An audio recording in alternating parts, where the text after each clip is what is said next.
Hey guys, Tomboy601, and today we have another Yoshino video for you. This one a little bit different with a completely different build than the one that I used in my reviews over on the CC Discord, and we were talking about things, and people were talking about their builds, and both Metajerk and Chili were very supportive of an Azure Lane Atago build, and I decided to give it a go because, well, this might be the most toxic Yoshino build that you can get out there. There are some pretty nasty things. Let me go ahead and show you what we're rocking here. We have good old Azure Lane Atago as our commander. Of course, her base trait is going to help with the detectability on those torps. And then we're running Lemonnier and Be Delightful. And the reason we're doing that is because they have a very special ability. They have the ability to reduce the time you are spotted after firing your main guns. With our current build, these two add up to a reduction of 32.05%, which means we go unspotted after 13.59 seconds, i.e. shorter than the reload time on this boat. Yeah. So if we can stay outside of 11 kilometers, which is our concealment range from enemy boats, we can fire, drop off the radar, choose when we want to fire again, and then fire again. Additional little bonus to this, Azure Lane Atago's special ability. She's going to add a whopping 8% fire chance to these shells that already had a pretty decent fire chance, boosting it up to a 35% fire chance, firing every 16, 17 seconds, which is pretty nasty. You can do, especially in these legendary tier games where you are seeing a lot of battleships, Yoshino can all of a sudden become a very nasty boat, and one that can very much do some damage when you have a team around you to support you. You kind of need spotting for this to work. When you lose spotting, that's when you kind of significantly reduce your ability, which was nice when we had this Kleber, but Kleber wanted, I guess, the torpedo kill on the Alaska. We'll go ahead and deny him that and pick up our first kill. But with all of this together, what it means is you can fire pretty much whenever you want, and then you can use your torpedoes if you can stay out of spotting range of the enemy. Whenever you want to use your torpedoes, you kind of just stop firing for a split second, dump your torps, and then resume your fire barrage on the enemy. It does play for a very different kind of playstyle. As you'll see, we kind of stick out to the edge, so we're not attracting a lot of damage. We're kind of saving our HP, if you will, but we are doing some pretty good hits here and there, right? We're already up to 68,000, and you could say, well, Tommy, why aren't you going after the cab? You're not really supporting him, and that's a fair criticism. But at this point, I would say, one, Yoshino, not really the anti-destroyer kind of boat, really. You know, long reload, yes, the HE does decent, but it's not exactly an anti-destroyer bird, especially with its lack of a radar.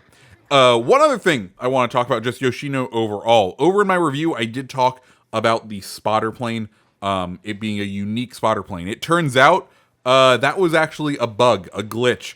What was happening is basically it was a fighter plane in spotter plane's clothing going on. It would show the spotter plane icon, but it had the characteristics as far as uptime goes of a fighter plane, and it didn't give you any accuracy boost. They have since updated it. Now the spotter plane is the plain old spotter plane that you see on pretty much any other ship.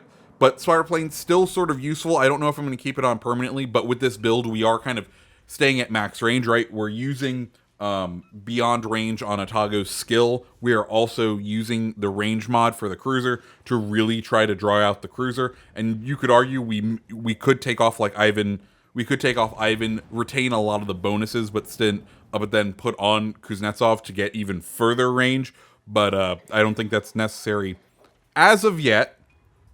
But there's always time to trade things out. Anyways, we've kind of started to reposition ourselves nice in this corner over here, and we are just going to start slinging that HE. We want to get the 2 fires going. We want to get permafires where we can. We can see we're not being paid much attention to, which is precisely what we want. Grosser Kernfürst, kind of, this is one of the things I'm starting to realize, that these further ranges of not liking the Transformer skins is Grosser Kernfürst, the middle one. Well, actually, Grosser Kernfürst, not the Frederick de Gross. He is on fire, but it is very hard to see where his fires are because the Transformer skins do not do a very good job of alerting where fires are. Anyways, we broadside Minotaur over there. We're starting to make our turn. We just want to make sure we don't get too close to Minotaur so he's not spotting us. We pick up the Witherer on Grosser Kernfürst, and then we pick up the kill, bringing us up to 160,000 damage. We're making the turn to kind of sling some torpedoes out his way, and we're doing a fairly good job over here. Match is fairly tied up very well, which is what we like to see. Got the AP loaded finally in the guns of Yoshino. Minotaur keeping firing at us. We do have to kind of keep ourselves alight here, because I think at this point, if we drop spot, Minotaur is going to stop firing. If Minotaur stops firing, we are going to lose him, because I don't think anyone's really spotting the Mino for us right now.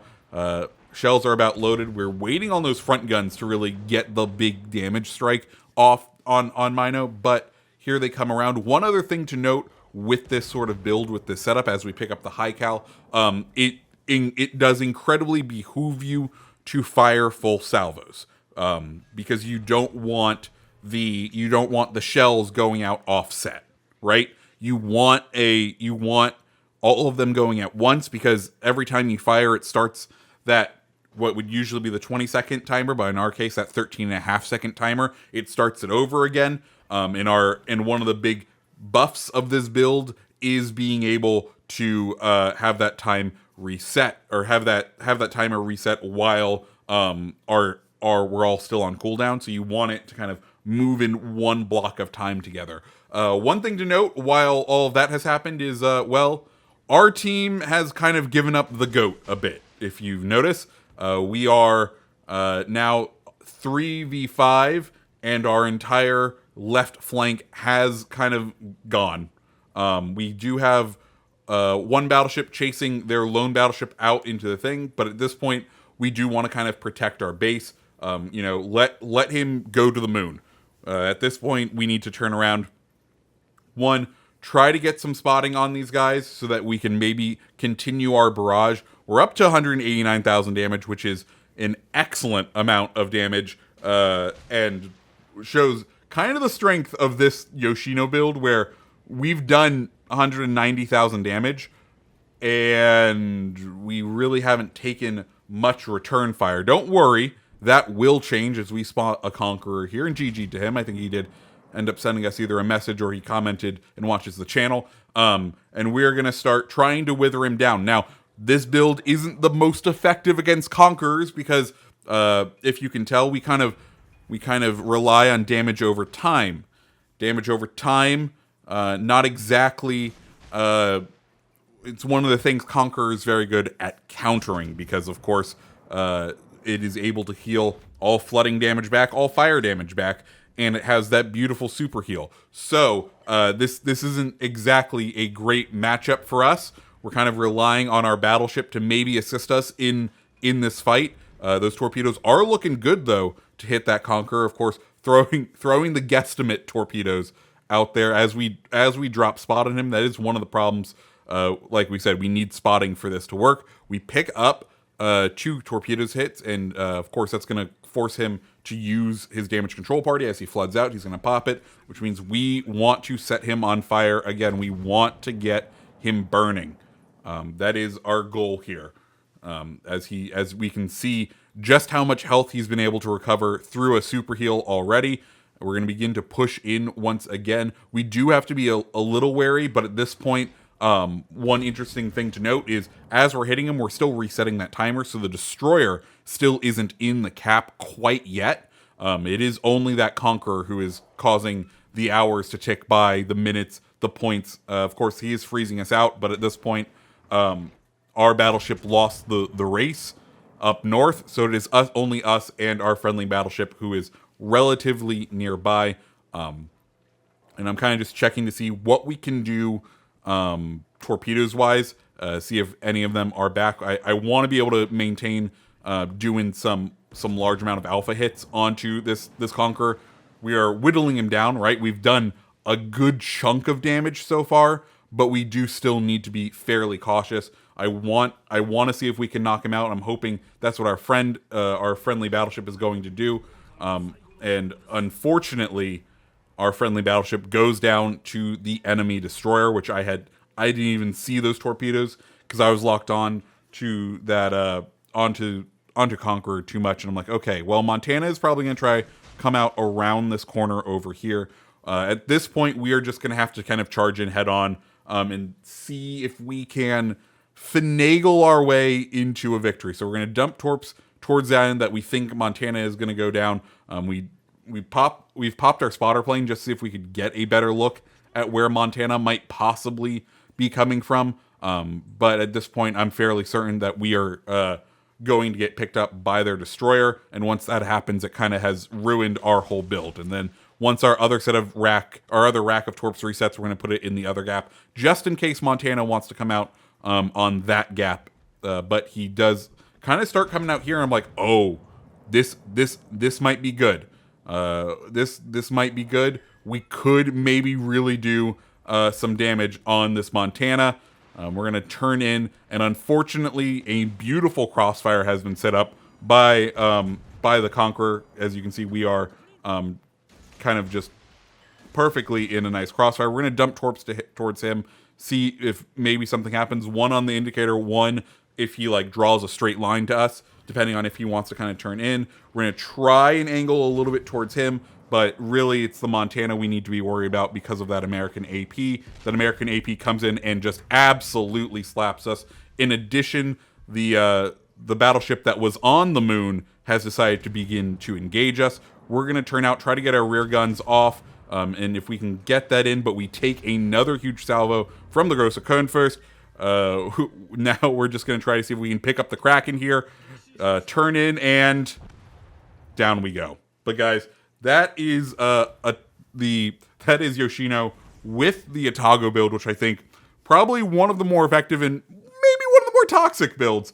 Let me know. I think we end up outscoring everyone on the enemy team, which hey, we didn't win, but I think we still ended up pulling in a pretty good game for losing. If you liked the video, go ahead and hit the like button, hit subscribe button, and I hope you have a great rest of your day. See ya.